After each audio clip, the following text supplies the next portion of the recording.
Comment fonctionnent les guerres modernes? Premièrement, déstabiliser. L'attaquant suscite des foyers de troubles dans le pays visé. Il déstabilise le pays qu'il a comme cible, au point qu'il y ait une guerre civile. Deuxièmement, comment le fait-il? Tout d'abord, il prend contact avec les groupements des mécontents et avec ceux qui sont prêts pour la violence, les rebelles, les terroristes rémunérés, dans le pays visé. Pour lui, cela ne joue aucun rôle si ces rebelles prêts à la violence se composent de fans de football, de fanatiques religieux, d'extrême gauche, d'extrême droite ou autres. Ils doivent seulement être violents, de sang-froid et loyaux. L'attaquant présente à chacun de ces groupes un avenir meilleur avec le droit d'intervention et beaucoup d'avantages.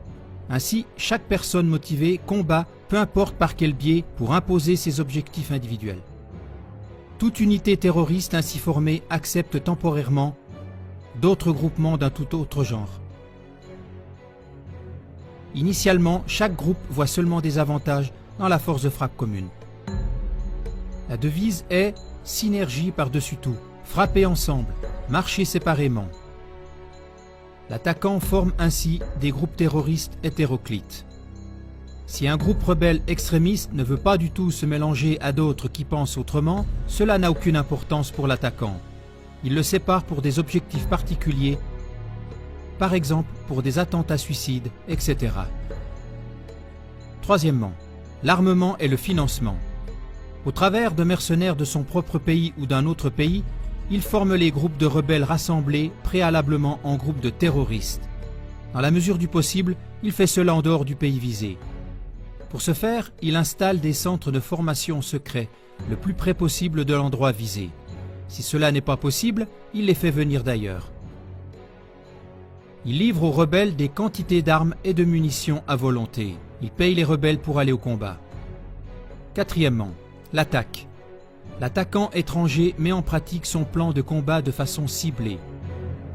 Suivant la stratégie, il attaque aussi de façon ciblée des personnes civiles. Son but est surtout d'attirer l'attention des peuples et de susciter le cri au secours venant de l'extérieur.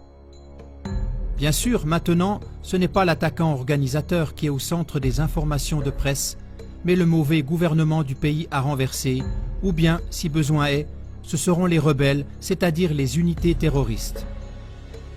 Cinquièmement, les buts du véritable attaquant sont toujours les mêmes. Autant que possible, affaiblir l'objet visé à partir de l'intérieur. Accusation ciblée contre l'objet visé. Autant que possible, provoquer la confusion et l'impuissance des peuples. Autant que possible, créer le besoin pour un secours militaire venant de l'extérieur. Renversement et élimination du gouvernement visé. Mise en place d'un nouveau gouvernement venant d'entre les rangs des rebelles déclarés des bons rebelles.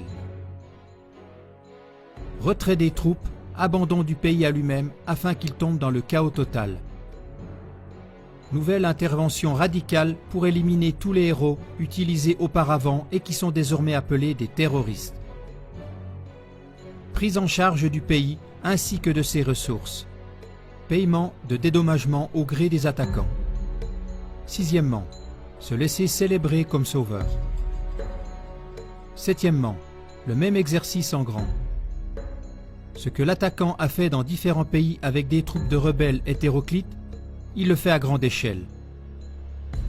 Des pays entiers sont maintenant ses troupes choisies de rebelles. Avec celles-ci, il encercle ses plus grands rivaux qu'il ne pourrait jamais battre tout seul. Tout d'abord, il attise des provocations qu'il met sur le dos de ses plus grands rivaux. Il amène ces pays rebelles choisis à attaquer avec leurs propres armes et leur armée contre son plus grand rival.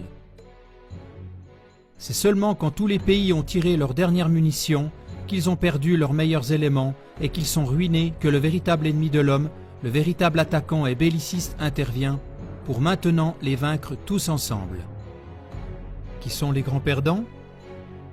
Tous ceux qui se sont laissés envoûter et utilisés par cet attaquant et belliciste retors.